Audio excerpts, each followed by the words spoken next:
नमस्कार, मैं अंजलि मिश्रा और स्वागत है आपका हमारे चैनल में। आपको बता दें कि इस वक्त नो मनी फॉर टेरर जो सम्मेलन है उसमें प्रधानमंत्री नरेंद्र मोदी ने आतंकवाद और आतंकी फंडिंग के खिलाफ जमकर हमलावर नजर आए। उन्होंने जमकर निशाना साधा, नाम लिए बिना ही उन्होंने पाकिस्तान को भी कड़ी चेतावनी दे दी। आखिर प्रधानमंत्री नरेंद्र मोदी ने क्या कुछ कहा है, बता दें। सिर्फ प्रधानमंत्री नरेंद्र मोदी नहीं, नो मनी फॉर टेरर अंतरराष्ट्रीय सम्मेलन में जो है गृह मंत्री अमित शाह भी मौजूद थे और गृह मंत्री अमित शाह ने भी आतंकी फंडिंग के खिलाफ जमकर हमला बोला। क्या कुछ कहा गया है, आइए विस्तार से हम जान लेते हैं।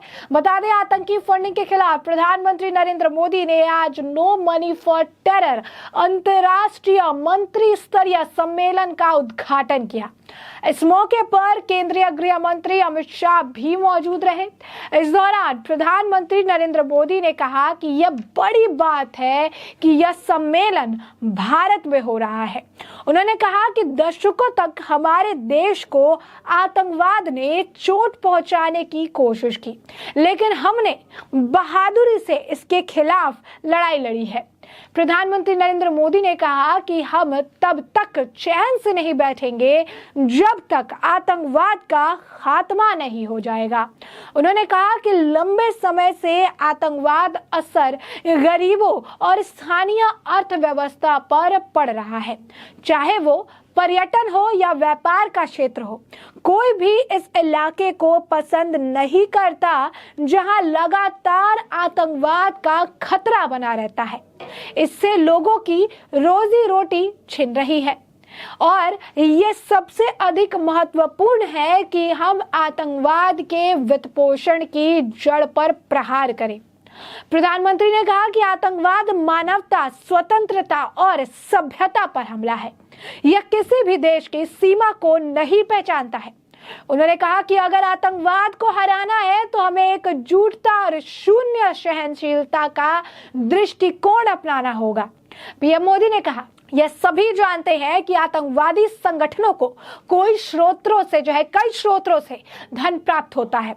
इसका एक स्रोत किसी एक देश का समर्थन भी है। कुछ देश अपनी विदेश नीतियों के तहत आतंकवाद का समर्थन करते हैं और वे उन्हें राजनीतिक, वैचारिक और वित्तीय सहायता प्रदान करते हैं। यानी यहाँ पे प्रधानमंत्री नरेंद्र मोदी ने बिना नाम लिए पाकिस्तान पर प्रहार किया है। उन्होंने कहा कि आतंकी फंडिंग के स्रोतों में से एक संगठित अपराध है। इसके अलग थलग करने नहीं देखा जाना चाहिए। इन गिरोहों के अक्सर आतंकी संगठनों से गहरे संबंध होते हैं। राष्ट्रीय जांच एजेंसी से महानिदेशक दिनेश गुप्ता ने आज प्रधानमंत्री नरेंद्र मोदी की जमकर प्रशंसा भी की। उन्होंने कहा कि बीते 8 वर्षों में आतंकवादी गतिविधियों में कमी आई है। उन्होंने आतंकवाद के खिलाफ केंद्र की जीरो टॉलरेंस नीति की भी सराहना की और कहा कि इसने देश के सुरक्षा परिदृश्य में महत्वपूर्ण बदलाव लाया है। तीसरे मंत्री स्तरीय सम्मेलन को संबोधित करते हुए डीजी गुप्ता ने कहा कि मेरे लिए प्रधानमंत्री मोदी का स्वागत करना एक सम्मान की बात है। राष्ट्रीय जांच एजेंसी के महानिदेशक दिनकर गुप्ता ने कहा कि आतंकी फंडिंग के लिए सोशल मीडिया प्लेटफॉर्म का इस्तेमाल किया जा रहा है। भारत के पास इसके पुख्ता सबूत है। तो दिल्ली में नो मनी फॉर टेरर सम्मेलन में बोलते हुए प्रधानमंत्री ने कहा कि आतंकवाद मानवता के लिए बड़ी समस्या है। आतंक के खतरे के प्रति सावधानी और एकजुटता काफी ज्यादा जरूरी है। भारत लंबे समय से आतंकवाद झेल रहा है। जीरो टॉलरेंस का रुख ही आतंकवाद को हरा सकता है। प्रधानमंत्री मोदी ने कहा कि भारत ने विश्व से पहले आतंकवाद का असर झेला। आतंक का एक हमला सभी पर हमला है। हम रुकेंगे नहीं जब तक आतंकवाद को जड़ से उखाड़ नहीं फेंकेंगे। आतंकवाद एक ऐसा विषय है जो मानवता पर असर डालता है, ये इकोनॉमी पर असर डालता है। टेरर फाइनेंसिंग की जड़ पर हमला करना चाहिए। आतंक को लेकर अलग अलग धारणाएं हैं, लेकिन आतंकवाद को एक ही चश्मे से देखना चाहिए, यानी एक ही नजर से देखना चाहिए। दिल्ली में नो मनी फॉर टेरर सम्मेलन में प्रधानमंत्री नरेंद्र मोदी ने आगे कहा ये जरूरी है कि हम संयुक्त रूप से कट्टरवाद और उग्रवाद की समस्या का समाधान करें। कट्टरवाद का समर्थन करने वाले का किसी भी देश में कोई स्थान नहीं होना चाहिए। पीएम मोदी ने कहा, कुछ देश अपनी विदेश नीति के तहत आतंकवाद का समर्थन करते हैं। वे उन्हें राजनीतिक, वैचारिक और वित्तीय सहायता प्रदान करते हैं। अंतर्राष्ट्रीय संगठन को यह नहीं सोचना चाहिए कि युद्ध की अनुपस्थिति का अर्थ शांति है। कॉन्फ्रेंस में पीएम मोदी ने कहा, हमारे देश ने आतंक की विभीषिका का सामना दुनिया के गंभीरता से लेने के बहुत पहले से किया है। दशकों से अलग अलग रूप में आतंकवाद ने भारत को चोट पहुंचाने की कोशिश की, जिसकी वजह से हमने हजारों कीमती जानें गंवाई है, लेकिन हमने आतंकवाद का बहादुरी से मुकाबला किया है। टेरर फंडिंग पर पीएम मोदी ने कहा कि हम सबको पता है कि आतंकी संगठनों को कई स्रोतों से पैसे मिलते हैं। एक स्रोत देश का समर्थन है।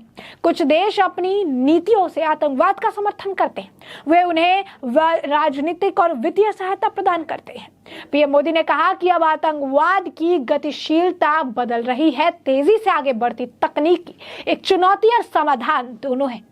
आतंक के वित्तपोषण और भर्ती के लिए नए प्रकार की तकनीक आ रही है।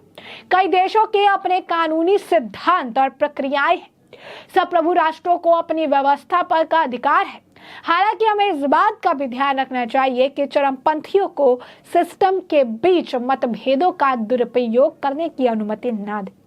जो भी आतंकवाद का समर्थन करता है, उसके लिए किसी भी देश में कोई जगह नहीं होनी चाहिए। वही मौके पर मौजूद गृह मंत्री अमित शाह ने कहा कि आतंकवादी हिंसा फैला रहे हैं, युवाओं को कट्टरपंथी बना रहे हैं और वित्तीय स्रोतों के नए रास्ते खोल रहे हैं।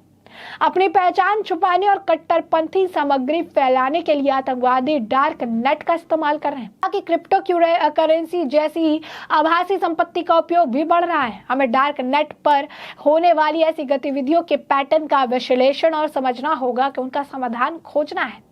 दुर्भाग्य से कुछ ऐसे देश हैं जो आतंकवाद का मुकाबला करने में हमारे सामूहिक संकल्प को कमजोर कर नष्ट करना चाहते हैं। अक्सर हमने देखा है कि कुछ देश आतंकवादियों को ढाल देते हैं और उन्हें शरण देते हैं। एक आतंकवादी को पनाह देना आतंकवाद को बढ़ावा देने के बराबर है। ऐसे तत्व और ऐसे देश अपने मंसूबों में कामयाब ना हो, यह देखना हम सबकी सामूहिक जिम्मेदारी है। अगस्त 2021 के बाद दक्षिण एशिया क्षेत्र में स्थित के व्यापक परिवर्तन हुआ है। सत्ता में बदलाव और आईएसआईएस और अल-कायदा के प्रभाव में वृद्धि क्षेत्रीय सुरक्षा के लिए एक बड़ी चुनौती बनकर उभरी है। नई समीकरणों ने टेरर फंडिंग के मुद्दे को और भी गंभीर बना दिया है और इसे हम बेहद गंभीरता से ले रहे हैं। तो आप देख सकते हैं किस तरीके से नो मनी फॉर टेरर के इस अंतर्राष्ट्रीय सम्मेलन में प्रधानमंत्री नरेंद्र मोदी और गृह मंत्री अमित शाह ने आतंकवाद पर एक बार फिर प्रहार किया है। एक बार फिर आतंकी संगठनों और टेरर फंडिंग पर उन्होंने जोरदार हमला बोला है। क्या कुछ कहा है प्रधानमंत्री नरेंद्र मोदी और गृह मंत्री अमित शाह ने, इसके बारे में हमने आपको विस्तृत जानकारी दी है। और अब इस पूरे मामले पर आपकी जो राय हो कमेंट सेक्शन में कमेंट करके जरूर साझा करें। धन्यवाद।